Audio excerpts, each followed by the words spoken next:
बिस्मिल्लाहिर्रहमानिर्रहीम अस्सलामुअलैकुम वरहमतुल्लाहि वबरकातुहू। जी नाजरीन, अज के विलाग दे विच मैं तुहाडे नाल एक 8 बच्चों की माँ जिहदी उम्र 43 साल आ ते टिकटॉक की उहदी दोस्ती जिहड़ी आ उहनूं लै बैंदी आ। टिकटॉक ते दोस्ती जिहड़ी आ एक 32 साला आदमी नाल हो जाती आ जिहड़ा मलेशिया दे विच काम करदा।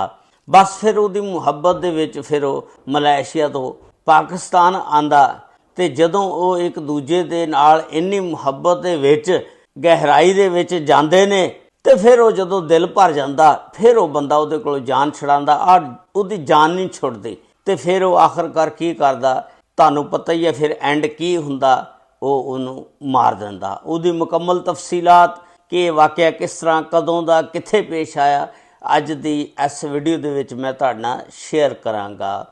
ये वाक़या जिहड़ा है 5 फरवरी नूं पेश आया रावलपिंडी गुज्जर खान थाणे दे इलाके दे विच यह वाक़या पेश आया।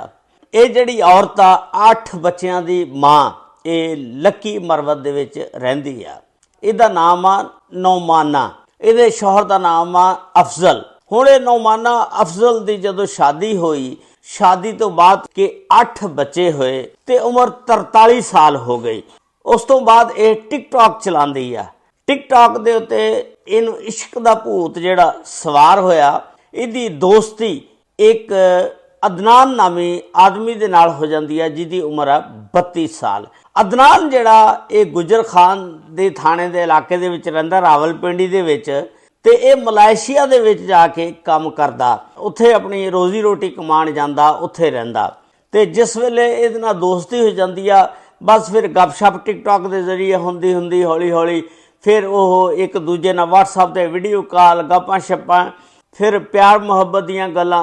तुसीं देखो कि ये 8 बच्चों की माँ जिहदी उम्र 43 साल हो गई, इनू इन्नी उम्र दे विच 8 बच्चों की माँ बन लग्यां ते कदी इनू प्यार नहीं आया इहदे शौहर दे उत्ते, उहदे नाल प्यार दीयां कदे गल्लां नहीं कीतियां।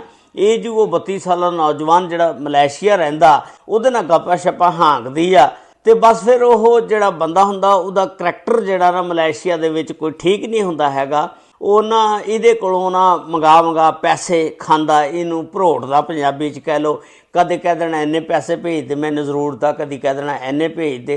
ਇਹ ਲੱਕੀ ਮਰਵਤ ਵਾਲੀ ਜਿਹੜੀ ਨੌਮਾਨਾ ਅਫਜ਼ਲ ਆ ਉਹਨੂੰ ਉੱਥੇ ਚੰਗਾ ਇਹਨੂੰ ਖਵਾਇਆ, ਪੈਸਾ ਭੇਜਿਆ। ਅੱਛਾ, ਉਸ ਤੋਂ ਬਾਅਦ ਉਹ ਜਿਹੜਾ ਬੰਦਾ ਸੀ ਨਾ ਲੜਕਾ ਅਦਨਾਨ, ਉਹਦਾ ਕੋਈ ਕਰੈਕਟਰ ਸਹੀ ਨਹੀਂ ਸੀ ਹੈਗਾ। ਉਹਨੂੰ ਮਲੇਸ਼ੀਆ ਤੋਂ ਫਿਰ ਡੀਪੋਰਟ ਕਰਕੇ ਪਾਕਿਸਤਾਨ ਭੇਜ ਦਿੱਤਾ ਜਾਂਦਾ। ਪਾਕਿਸਤਾਨ जिस ਵੇਲੇ ਆ ਜਾਂਦਾ आ के फिर इनू कहंदा कि लै मैं तेरी मुहब्बत की खातर पाकिस्तान आ गया मलेशिया दे विचों ते हुण तू आ जा, आपां ना एक दूजे नूं मिलदे आ। अगे तां वीडियो कॉल ते गपशप हुंदी सी, हुण जिहड़ी जिनसी तस्कीन आ वो भी पूरी करदे आ। ये खैर लक्की मुरब्बत जांदा, उहनूं जाके बाहर फिर बुलांदा, फिर एक दूजे नूं मिलदे मिलांदे रहिंदे ने। इस तरह सिलसिला चलदा रहिंदा। उस तो बाद ये आके इधर भी अदनान जिहड़ा उहदे कोलों पैसे पूसे खांदा रहिंदा, काफ़ी उहदे कोलों मंगवांदा रहिंदा, उहनूं गेड़े दिंदा रहिंदा, मैं तेरे नाल शादी करांगा। हुण आखिरकार एक दिन वो कहंदी है कि तू इस तरह करके हुण मेरे नाल शादी करा, मैं भी तलाक लैंदी अपने शौहर कोलों ते तुम ही अपनी बीवी नूं तलाक दे दे। ये भी शादीशुदा हुंदा। हुण इत्थे आके वो जिहड़ा बंदा ना अदनान फस जांदा। वो कहंदा कि मैं तो यार बड़ा बुरा फस गया ते हुण मैं अपनी बीवी नूं किदां तलाक देआं। ते वो जदों बंदे दा दिल भर जांदा ना, जिनसी लज्जत पूरी कर लैंदा बंदा, ते फिर इहो ਜਿਹੇ ਕੰਮ ਹੁੰਦੇ ਨੇ। फिर वो कहंदा हुण मैं जान छड़ावां किसी तरीके नाल, वो जान नहीं छड्डदी। फिर ये ना प्लानिंग बनांदा। लक्की मरवत जांदा उहनूं कार ते लैण, उहनूं कहंदा कि चल इस तरह कर कि मैं ना तैनूं लैण आना ते तैनूं पिंडी दी सैर सपाटा कराना ते फिर उस तो बाद फिर मैं अपनी बीवी नूं तलाक दे के ना तेरे नाल निकाह कर लांगा, शादी कर लांगा, तू भी अपने शौहर कोलों तलाक लै लें। ये उहनूं जाके लक्की मरवत तो ना पिंडी लै आउंदा गड्डी दे विच, को 2-4 दिन सैर सपाटा करांदा पिंडी दा, उहनूं चीज़ां इस्लामाबाद दियां दिखांदा, सैर सपाटा करदे आ। 2 दिन वो जिहड़ी औरत आ घरों नस जांदी आ ते देख लो इहदे नाल फिरदी रहिंदी आ। उस तो बाद वो गड्डी दे विच या जो भी जिनसी लज्जत या तस्कीन या जो भी मज़े कीते, उस तो बाद उस औरत ने इनू कहा कि हुण तू इस तरह कर, मैं तेरे तो बगैर नहीं रह सकती, तू मेरे नाल फौरी शादी कर, मैं तलाक लैंदी हाँ, तू भी लै। हुण इस बंदे ने एक इहदा दोस्त हुंदा कामरान, उहदे नाल सलाह बनांदा, फोन ते ही गल्लां शल्लां करदा कि यार इस तरह करिए कि ये जिहड़ी लड़की मेरे गल पै गई, इहदे कोलों हुण किद्दां जान छड़ाईए।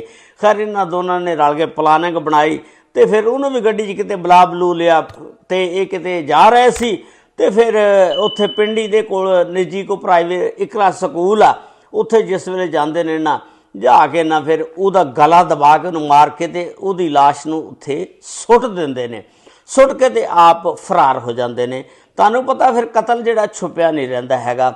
फिर जदों उस लाश नूं पुलिस नूं पता लगा 15 'ते किसी ने कॉल की लाश पई आ, पुलिस जिहड़ी आ गुजर खान थाणे दी आ जांदी आ, उस लाश नूं चुकदी आ पोस्टमार्टम वास्ते लै जांदी आ। और जदों पोस्टमार्टम वास्ते लैके गई तो पता लगा कि इहदी जिहड़ी मौत वाकिया हुई है गला दबाने दे नाल हुई है, साह घुट होया तो इहदी मौत वाकिया हो गई। उस तो बाद फिर पुलिस ने तहकीकात का आगाज़ कर दिता। फिर उसके फिंगरप्रिंट लै गए तो फिर उहदे फिंगरप्रिंट जिहड़े सी उहदे तो साबित होया कि किस खानदान नाल तलक रखदी है, कित्थों दी रहण वाली आ। फिर इहदे शौहर नूं लकी मरवत इतलाक की जाती है मुहम्मद अफजल नूं। मुहम्मद अफजल साहब आते हैं, वो लाश नूं पहचान लेंदे ने और फिर आके कहते हैं ये 2 दिन हो गई घरों निकली आ ते असीं बड़े परेशान सी, लभ रहे सी ते लेकिन हुणे पता नहीं किने इहनूं मार के सुੱਟ दिता। शौहर दे कोलों फिर नौमाना दा जिहड़ा फोन नंबर लिया गया, जिस वेले फोन नंबर लिया गया उस दे मोबाइल तो फिर नंबर तो फिर सिम तो डाटा जिन्ना भी सी कढ़ाया। जिस वेले कढ़ा के चैक किया, आखिरी कॉल जिहड़ी सी चैक की किहदे नाल सी और कित्थे लोकेशन आ रही सी, ते आखिरी कॉल फिर जिहड़ी सी उस अदनान नामी लड़के दे नाल सी और लोकेशन जिहड़ी सी आखिरी जदों उस डाटे तो कड्ढी वो उत्थे इकरा स्कूल जिहड़ा सी निजी स्कूल जिथे नूं मार के सुੱਟਿਆ सी उत्थे दी आ रही सी। बस फिर पुलिस ने फिर उस मोबाइल डाटे की वजह तो फिर उस अदनान नामी शख्स नूं 3 दिन तो बाद गिरफ्तार कर लिया। उस तो बाद गिरफ्तार करके उसकी जदों तफ्तीश की तो उन्हें फिर इकबाले जुर्म कर लिया और मान लिया कि मेरे नाल मेरा दोस्त एक कामरान भी शामिल आ। कामरान जिहड़ा ओह हजे तक मफरूर आ ते इनू पुलिस ने जिहड़ा धर लिया और एक 302 का मुकदमा दर्ज कर दिता। ये एक बहुत ही घटिया किस्म का वाकया सी कि एक 43 साला औरत जिहदे 8 बच्चे हैं तो वो किस तरह के काम करती फिरदी आ। उहदा शौहर कोई नहीं, जिहदे चों 8 बच्चे पैदा किए, उहदे नाल उहदी कोई मुहब्बत नहीं हैगी। मैनूं नहीं समझ आती आखिरी उम्र दे विच किस तरह है औरतां जिहड़ियां बहक जांदियां, लड़कियां बहक जांदियां। ये जिन्ने भी मर्द हजरात हुंदे ने ना, ये सारे सिर्फ अपने लालच वास्ते, जिनसी तस्कीन नूं, लज्जत नूं पूरी करने वास्ते एक काम करते हैं या फिर फ्रॉड करते हैं खाण पीण वास्ते। बाकी होर प्यार मुहब्बत कहानी सब ये एवं सुनाते हैं, एवं बीन बजा के औरत नूं लड़की नूं फसा लेंदे ने। ये साडियां मावां भैणां लड़कियां नूं चाहीदा इस तरह फिसलना, किसी के जाल दे विच ना फसन। इस वीडियो के बारे दे विच तुसी अपनी राय का इजहार जरूर करना और चैनल नूं सबसक्राइब कर लेना इस तरह दीयां वीडियो मज़ीद देखने वास्ते।